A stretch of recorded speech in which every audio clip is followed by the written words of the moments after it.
आज का दिन बहुत ही खुशी का दिन है। पूनम बहन की तो चेहरे से ही खुशी दिखाई दे रही है। सही बात है। क्योंकि बाबा को घर में बिठाने का संकल्प करना, बाबा कहते हैं संगम युग पर 3 पैर पृथ्वी में लेता हूँ और उसके बदले कितना देता हूँ? बहुत सारा पदम गुना महल दे देता हूँ।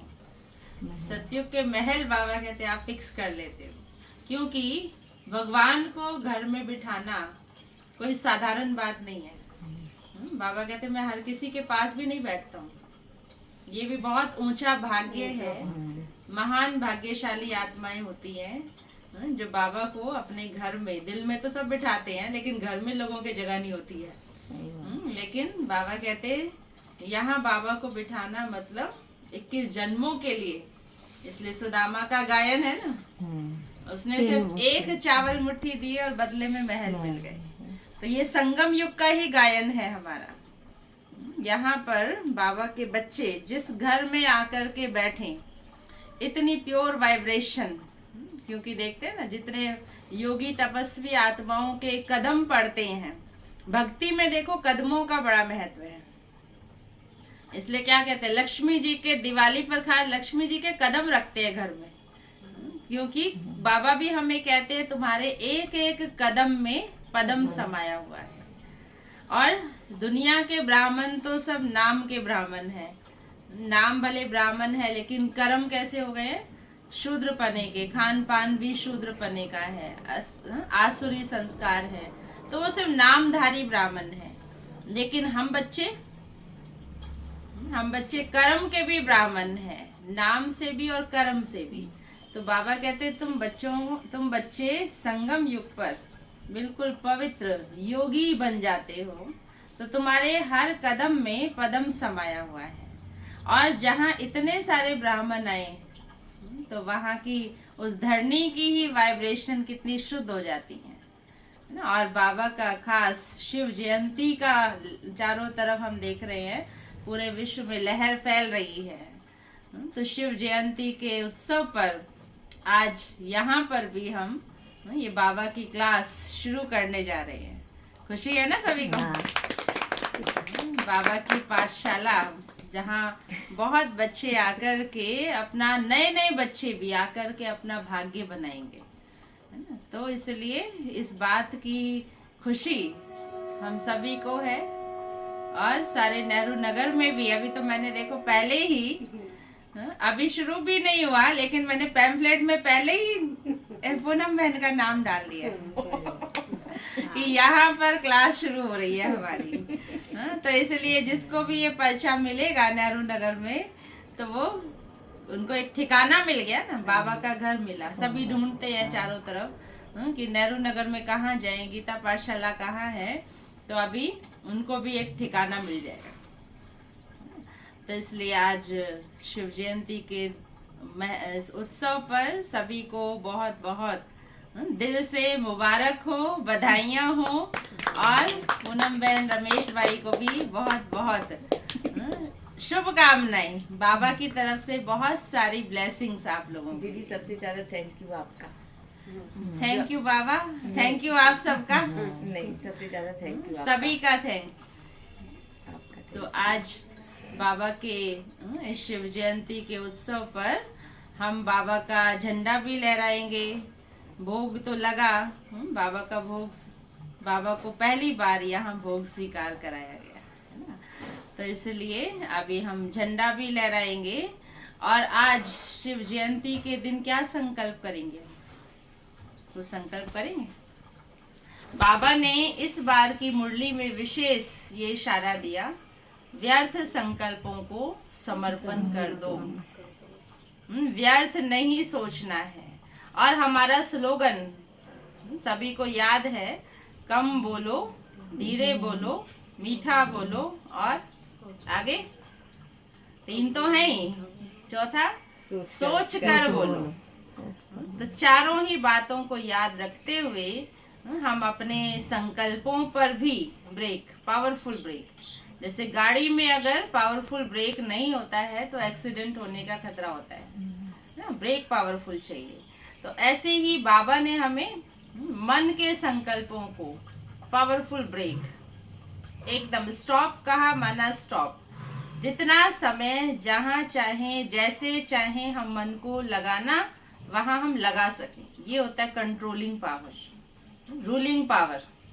तो इसलिए हमें मन के संकल्पों को भी बहुत शांत, बहुत स्थिर, एकदम सकारात्मक, एक भी हमारे मन में, क्योंकि बाबा ने देखो हमें ड्रामा का ज्ञान इतना अच्छा दिया है, तो एक भी हमारे मन में कोई भी नेगेटिव भी नहीं, क्यों क्या का क्वेश्चन मार्क भी नहीं, कैसे होगा क्या होगा, ये चिंता है, चिंता है नहीं है दीदी, नहीं है ना, नहीं है, क्यों नहीं है? बाबा क्योंकि जब बाबा ने हमें सब कुछ बता दिया उसके बाद भी अगर हम बाबा ने हमें ड्रामा का ज्ञान इतना अच्छा दिया है, अगर हम ड्रामा के ज्ञान को अच्छी तरह से यूज करते हैं ना, तो हमें किसी बात की चिंता, किसी बात का संशय, डर मन में आ ही नहीं सकता।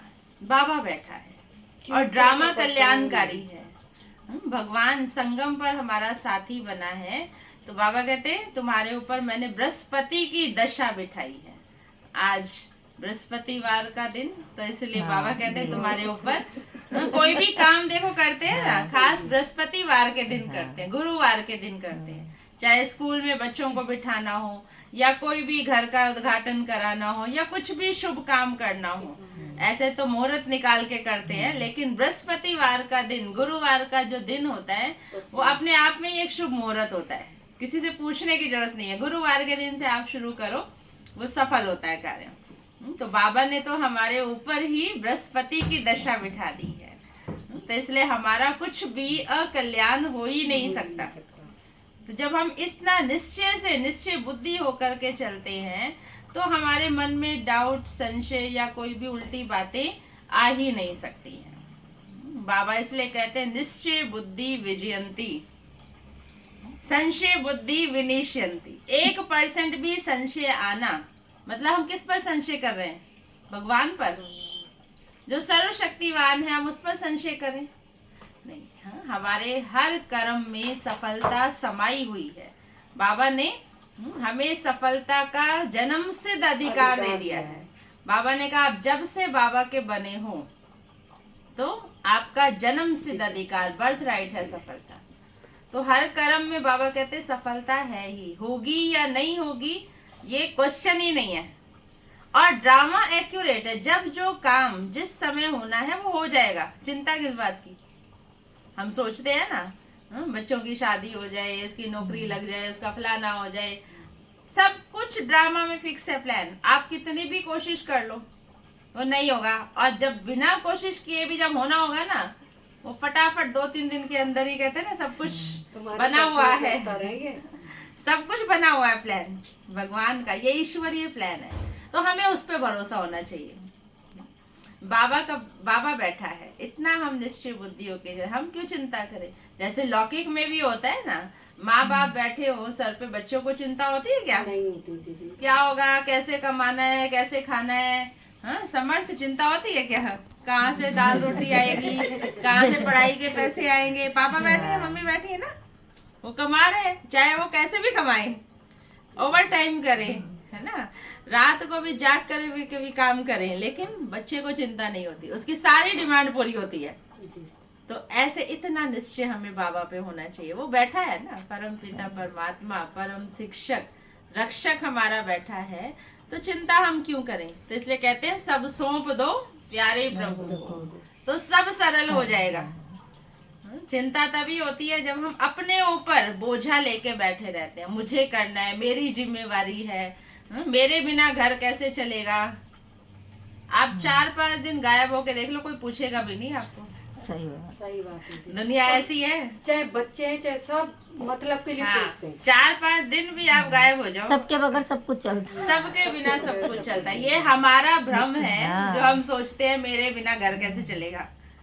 कोई नहीं रुकता, दुनिया ही नहीं रुकती है ना। तो इसलिए जब हम ये दिमाग से निकाल देंगे ना मेरे बिना कैसे होगा, तब हम सारी जिम्मेवारी से हल्के हो जाएंगे।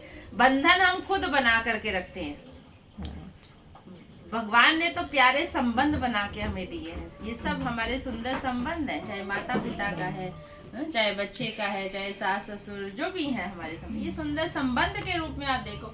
लेकिन हमने आज संबंधों को कलयुग में क्या किया, बंधन बना दिया है। हर चीज हमें बंधन में बांध देती है। तो इसलिए परमात्मा कहते हैं कि खुद को खुद मुक्त करना सीखो। वो कहते हैं ना, पंछी जो है वो डाल पर बैठा रहता है और खुद ही उसको पकड़ के बैठा है और फिर चिल्लाता है मुझे छुड़ाओ मुझे छुड़ाओ।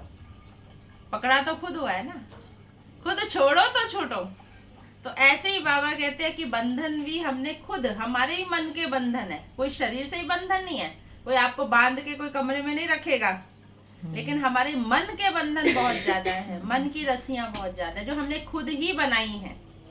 तो ये मुझे खुद ही तोड़नी पड़ेंगी। इसलिए बाबा से जब हम सर्व संबंध अपने जोड़ लेते हैं तो ऑटोमेटिक हमारे सारे बंधन खत्म होते चले जाते हैं। तो बंधन मुक्त, जीवन मुक्त अवस्था बाबा हमें बनाना सिखाते हैं, क्योंकि बाबा आया ही है मुक्ति और जीवन मुक्ति का वर्षा देने। तो सतयुग में तो होंगे ही जीवन मुक्त, लेकिन पहले तो यहाँ हमें जीवन मुक्ति चाहिए ना।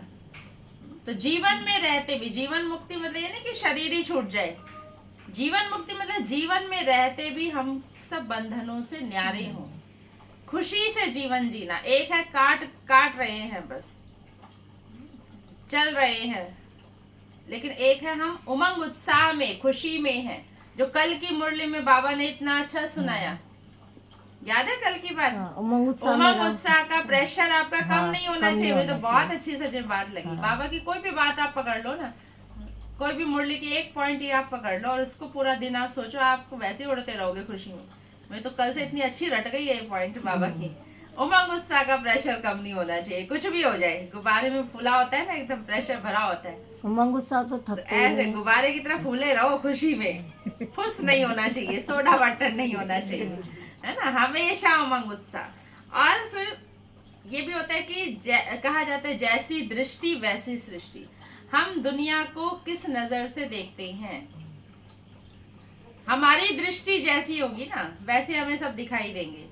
जैसे हम एग्जाम्पल देते हैं कि भाई हरा चश्मा लगाएंगे तो क्या होगा, सब कुछ हरा ही हरा दिखाई देगा। लाल चश्मा लगाएंगे सब कुछ लाल दिखाई देगा, है ना।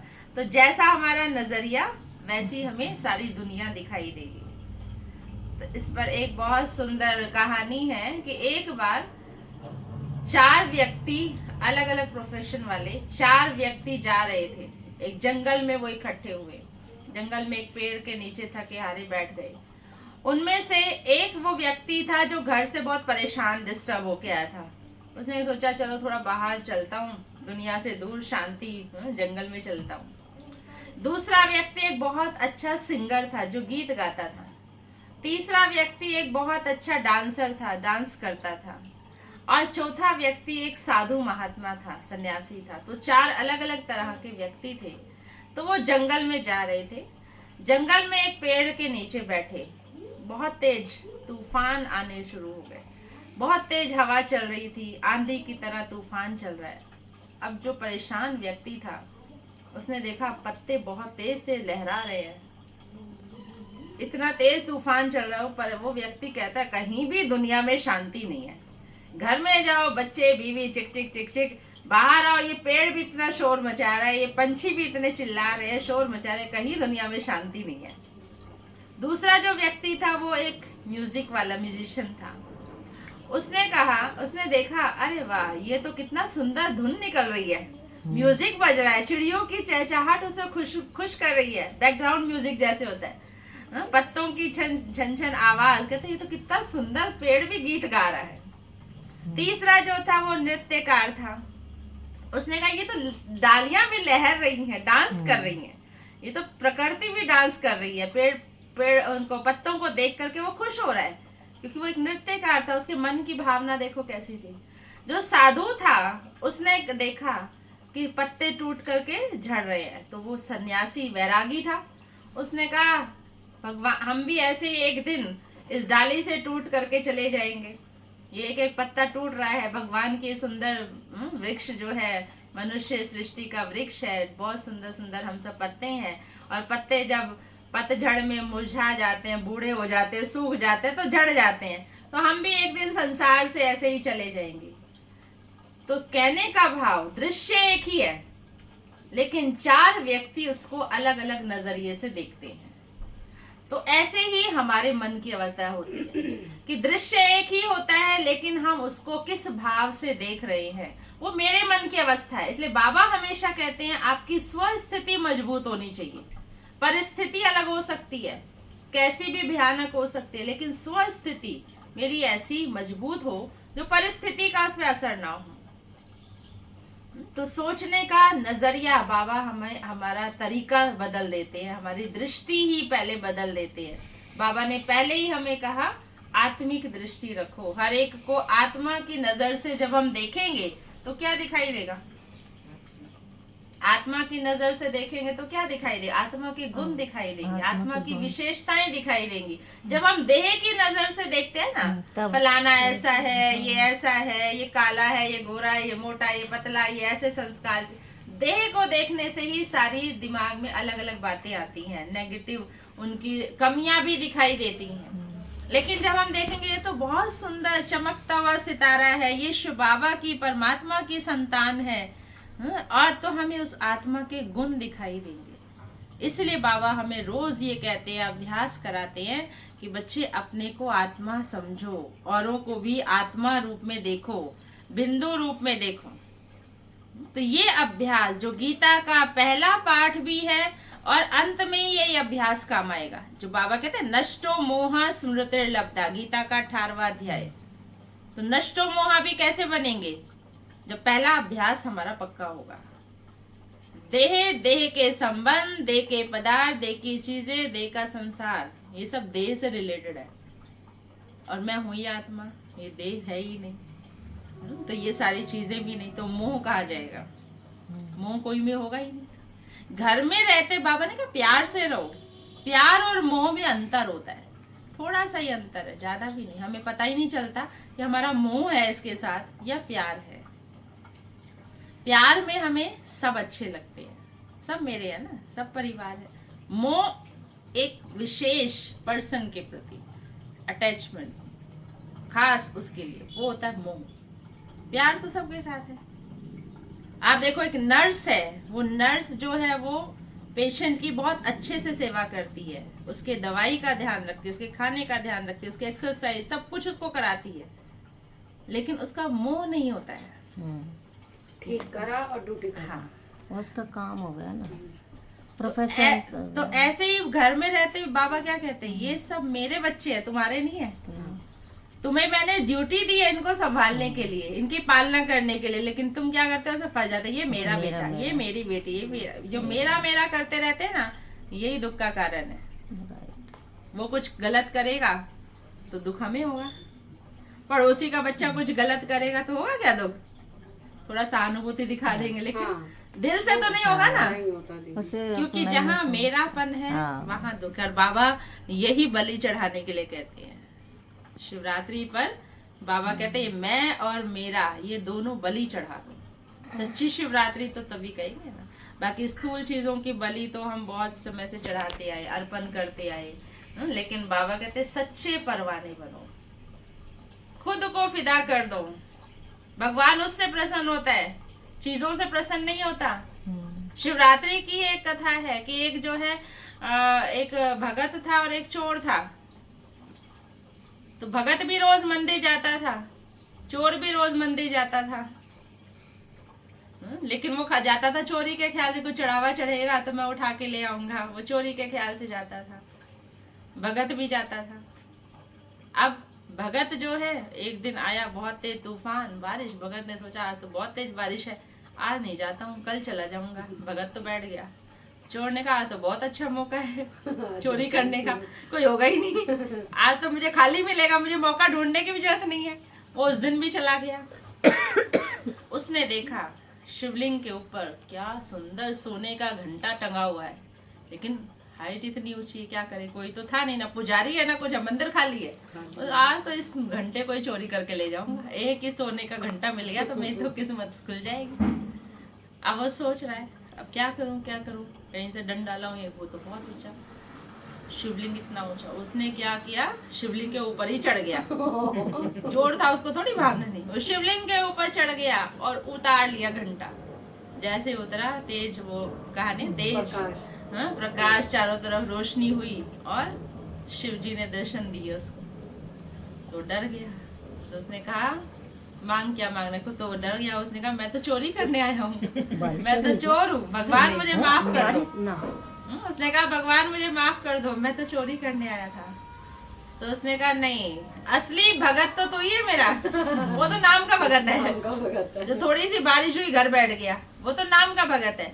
असली भगत तो ही है जो इतनी आंधी तूफान में भी आया और लोग मेरे ऊपर बे चढ़ाते हैं, दूध चढ़ाते हैं, तू तो खुद मेरे ऊपर ही चढ़ गया।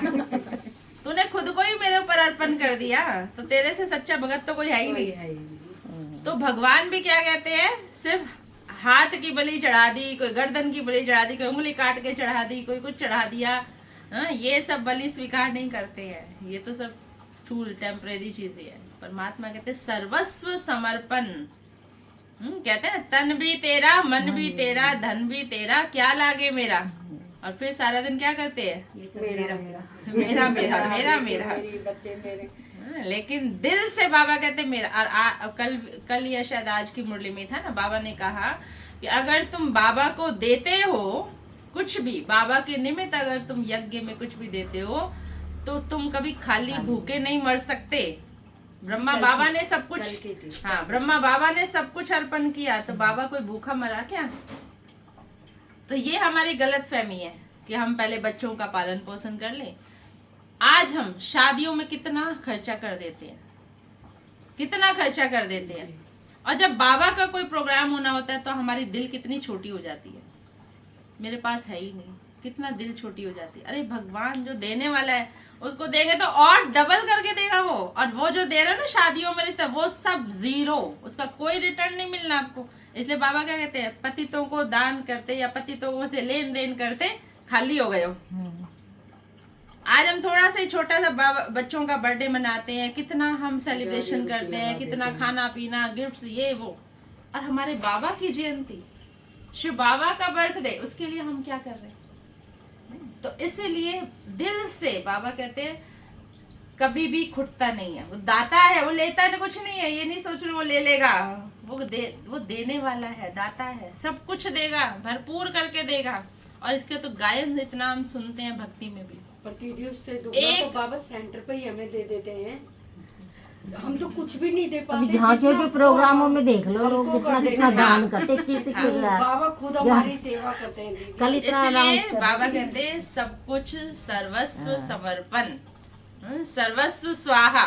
तो ये है असली शिवरात्रि मनाना, बाबा को सर्व संबंध जोड़ करके, सब कुछ तेरा तेरा तेरा तुझको अर्पण। उसने दिया, कहते हैं ना भक्ति में, तुझे दिया तो तेरा तुझको अर्पण, क्या लागे मेरा।